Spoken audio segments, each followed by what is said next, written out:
Dig up the construction site.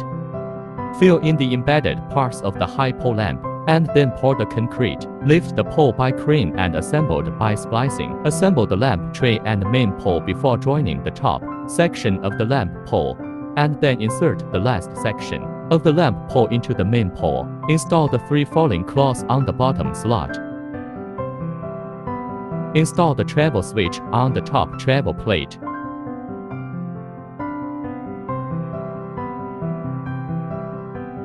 Attach the 3 hooks to each of the 3 top plates.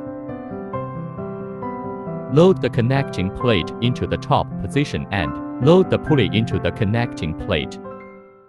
Use wire and cable connections plate connected, and in turn connected to the board.